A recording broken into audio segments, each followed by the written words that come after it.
जय श्री राधा रानी सरकार की, जय श्री कृष्ण भगवान की, जय श्री लक्ष्मी नारायण जी भगवान की, जय वैशाख मास महत्म्य की। मंदिर श्री बंसी वाले महात्मा यूट्यूब चैनल की ओर से आज हम आपको वैशाख मास महत्म्य के 5वें अध्याय की परम सुंदर कथा को सुनाने जा रहे हैं। ये कथा सुनने मात्र से भगवान की अनंत कृपा मिलती है। तो 5वें अध्याय की कथा इस प्रकार है। देवऋषि नारद जी राजा अम्बरीश से कहने लगे हैं कि हे राजन, वैशाख मास सब धर्मों, तपों और मासों में श्रेष्ठ है। यह मैं तुमसे कहता हूँ कि जब सब युग समाप्त हो जाते हैं तथा प्रलय काल में भगवान अनेक से एक होकर सब जीवों को अपने उदर में समेटकर समुद्र में शयन करते हैं, तब इस प्रकार कल्प के बीतने पर वेद भगवान को जगाते हैं और भगवान अपने उदर में स्थित जीवों की रक्षा करते तथा उन्हें अपने अपने कर्मों का फल देने के लिए पुनः सृष्टि के रचने का विचार करते हैं। उनकी नाभि में त्रिलोकी का आधार रूप स्वर्णमय कमल उत्पन्न होता है। उस कमल से विराट रूप ब्रह्मा उत्पन्न हुए हैं। फिर सत, रज और तम उत्पन्न हुए हैं और गुण, प्रकृति, मर्यादा तथा भुवनों के स्वामी रचे।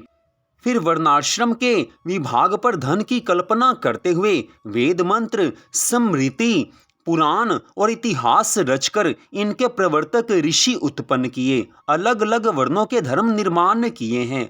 प्रजा अपने धर्म में यथा उचित लगी हुई है या नहीं लगी हुई, ये देखने के लिए साक्षात अंतर्यामी भगवान डर दिखाने और परीक्षा के निमित्त अवतार धारण कर स्वयं इस संसार में आए। जब भगवान इस संसार में आए तो उन्होंने देखा कि वर्षा काल में कई जगह कीचड़ में फंसकर लोग धर्म कर्म का पालन नहीं कर सकते, भगवान की भक्ति नहीं कर सकते, क्योंकि वर्षा में अनेक लोगों को अनेक तरह की कठिनाई होती है। इस कारण भक्ति के कार्य सब लोग नहीं कर सकते। ठीक ऐसे ही भगवान ने देखा कि शीत ऋतु में वात आदि से दुखी होकर धर्म का पालन करना मनुष्य के लिए सुलभ नहीं होता है। शरद ऋतु में सर्दी के मारे प्रातःकाल लोग नहीं उठते हैं, इससे बड़ा दुख होता है। इस कारण भगवान ने संपूर्ण पापों के निवारण के लिए बसंत ऋतु बनाई। यह ऋतु स्नान, दान, यज्ञ क्रिया और सब भोगों के अनुकूल है। मीन की संक्रांति में वर्णाश्रम वासियों के घरों में रहकर भगवान लोगों के कर्मों को देखते हैं। धर्म पर चलने वाले मनुष्यों की मनोकामनाएं भगवान स्वयं पूर्ण करते हैं, और जो लोग अधर्म के मार्ग पर चलते हैं, जो पाप कर्मों में लगे रहते हैं, जो लोग मनुष्य जीवन प्राप्त करके क्षण भर भी भगवान की भक्ति नहीं करते, ऐसे मनुष्यों की आयु और धन को भगवान क्षीण करते हैं।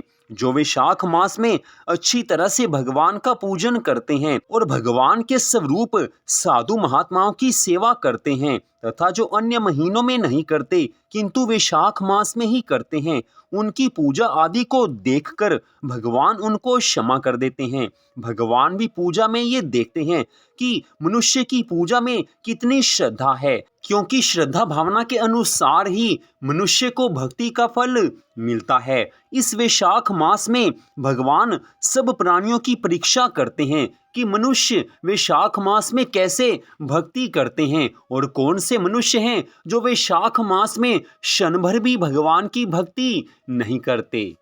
देवऋषि नारद जी इस कथा में स्पष्ट बता रहे हैं कि जो मनुष्य वर्ष के बाकी महीनों में किसी कारण से भगवान की भक्ति नहीं कर पाते, उन्हें वैशाख मास में भगवान की भक्ति अवश्य करनी चाहिए, क्योंकि जो वर्ष के बाकी मासों में भगवान की भक्ति नहीं करते, भगवान के चरणों में किसी कारण से वो मन नहीं लगा पाते, तो उस कर्म से उनको पाप लगता है। लेकिन जो वैशाख मास में भगवान की भक्ति करते हैं तो उनके उस पाप का नाश हो जाता है।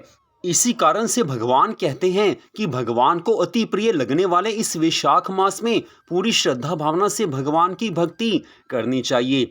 थोड़ा सा सोच विचार करके देखा जाए तो मालूम होता है कि भगवान की हम सब मनुष्यों पर कितनी कृपा है कि भगवान स्वयं इस कथा में अपने श्री मुख से कहते हैं कि सर्दी, गर्मी या वर्षा आदि की ऋतु में जो लोग किसी कारण से भगवान के चरणों में मन नहीं लगाते, किसी भी कारण से भगवान की भक्ति नहीं कर पाते, तो ऐसा करने से उन्हें पाप तो लगता है, क्योंकि भगवान की भक्ति तो प्रतिदिन करनी चाहिए। लेकिन भगवान वहीं दूसरी ओर कहते हैं कि यदि ऐसे मनुष्य वैशाख मास में भगवान की भक्ति के सब नियमों का पालन करें, प्रातः स्नान के नियम का पालन करें, भगवान की कथा को सुने, तो उनके पुराने पापों का नाश हो जाता है, उन्हें भगवान की भक्ति का पूरा फल प्राप्त हो जाता है।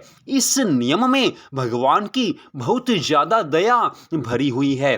तभी तो कहा जाता है कि भगवान ने कुछ ऐसे विशेष मास बनाए हैं कि जिनमें भगवान की भक्ति अवश्य करनी चाहिए, जैसे कि वैशाख मास है, कार्तिक मास है, पुरुषोत्तम मास है, श्रावण मास है, माघ का मास है। इन मासों को भगवान ने विशेष रूप से हम सब के उद्धार के लिए बनाया है, क्योंकि मनुष्य अगर सारा वर्ष भगवान की भक्ति नहीं भी कर सके तो विशेष रूप से वैशाख आदि मास में भगवान की श्रद्धा भावना से भक्ति करके भगवान की पूरी कृपा को प्राप्त कर सकता है।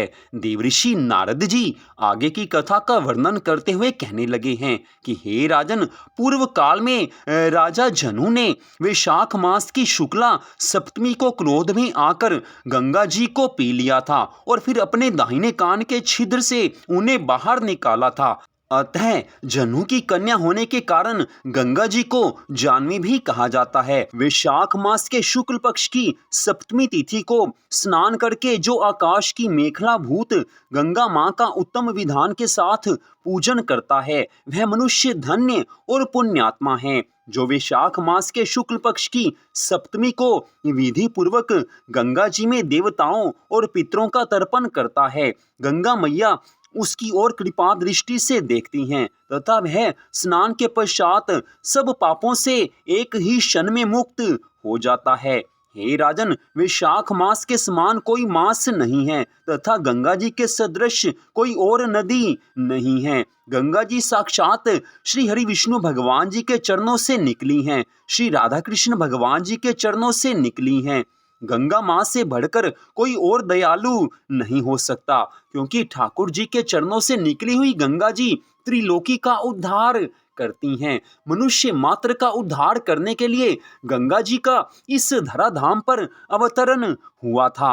वैसे तो सगर पुत्रों का उद्धार करने के लिए गंगा जी इस धरती पर आई थी, लेकिन सबसे विशेष उद्देश्य जो गंगा मां के इस धरती पर अवतार लेने का था वो यही था कि मनुष्य मात्र का उद्धार गंगा जी कर सकें। गंगा जी का प्रादुर्भाव भगवान श्री विष्णु के चरणों से हुआ है। वे ब्रह्मलोक से आकर भगवान शंकर के जटाजूट में निवास करती हैं। गंगा मां समस्त दुखों का नाश करने वाली हैं। वे अपने 3 स्तोत्रों से निरंतर प्रवाहित होकर तीनों लोकों को पवित्र करती हैं। उन्हें स्वर्ग पर चढ़ने के लिए सीढ़ी माना गया है। वे सदा आनंद देने वाली, नाना प्रकार के पापों को हरने वाली, संकट से तारने वाली, भक्तों के अंतःकरण में दिव्य प्रकाश फैलाने की लीला से सुशोभित होने वाली, सगर के पुत्रों को मोक्ष प्रदान करने वाली, धर्म मार्ग में लगाने वाली तथा 3 मार्गों से प्रवाहित होने वाली हैं। गंगा मैया तीनों लोकों का श्रृंगार हैं। वे अपने दर्शन, स्पर्श, स्नान, कीर्तन, ध्यान और सेवन से हजारों पवित्र तथा अपवित्र पुरुषों को पावन बनाती रहती हैं। जो लोग गंगा जी से दूर रहकर भी तीनों समय गंगा गंगा गंगा इस प्रकार उच्चारण करते हैं, उनके 3 जन्मों का पाप गंगा मैया नष्ट कर देती हैं। जो मनुष्य 1000 योजन दूर से भी गंगा मां का स्मरण करता है, वह पापी होने पर भी उत्तम गति को प्राप्त होता है। हे राजन, वैशाख मास की शुक्ल पक्ष की सप्तमी को गंगा जी का दर्शन विशेष दुर्लभ है। भगवान श्री हरि विष्णु जी और ब्राह्मणों की कृपा से ही उस दिन उनकी प्राप्ति होती है। माधव अर्थात वैशाख मास के समान महीना और माधव अर्थात श्री कृष्ण भगवान के समान कोई देवता नहीं है, क्योंकि पाप के समुद्र में डूबते हुए मनुष्य के लिए भगवान श्री कृष्ण नौका का काम कर देते हैं।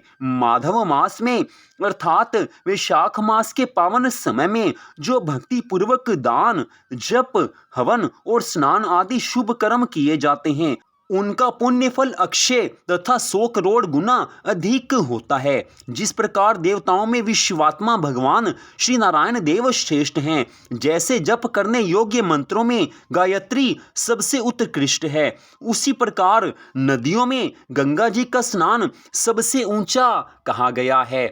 इस कारण हे राजन, वैशाख मास के शुक्ल पक्ष की सप्तमी तिथि को गंगा जी में स्नान करना चाहिए। अगर गंगा जी में स्नान नहीं भी किया जा सके तो घर में रहकर स्नान करते समय हर हर गंगे, हर हर गंगे, हर हर गंगे, इस प्रकार जो गंगा मैया का स्मरण करता है उसको गंगा स्नान का पुण्य फल मिल जाता है। इस कारण वैशाख मास के शुक्ल पक्ष की सप्तमी तिथि को गंगा जी में स्नान या घर में रहकर गंगा मैया को याद करके स्नान करना चाहिए तथा गंगा मैया का पूजन करना चाहिए। इससे गंगा माँ प्रसन्न होती हैं, श्री राधा कृष्ण भगवान जी प्रसन्न होते हैं, श्री हरि विष्णु भगवान जी प्रसन्न होते हैं और अपने भक्तों की सभी मनोकामनाओं को पूर्ण कर देते हैं। भगवान जिस पर भी प्रसन्न हो जाते हैं उसके जीवन में सुख ही सुख आ जाते हैं। मनुष्य के दुखों का नाश भगवान की कृपा से ही हो सकता है और भगवान की कृपा को प्राप्त करने का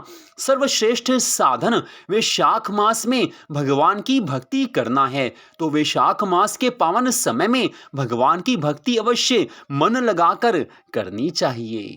तो आज की इस कथा का यहीं पर विश्राम होता है। गंगा माँ की महिमा का इस कथा में बड़ा सुंदर वर्णन किया गया है। तो आज की इस कथा को सुनने के लिए आप सबका हार्दिक धन्यवाद। भगवान की अन्य कथाओं को सुनने के लिए कृपया हमारे चैनल को सब्सक्राइब अवश्य कीजिए। भगवान श्री राधा कृष्ण जी की, भगवान श्री लक्ष्मी नारायण जी की, गंगा मैया की, वैशाख मास महत्म की अनंत कृपा सदा आप सब पर, आपके परिवार पर बनी रहे, इसी मंगल कामना के साथ जय श्री राधा रानी सरकार की, जय श्री कृष्ण भगवान की, जय गंगा मैया की, जय वैशाख मास महत्म की।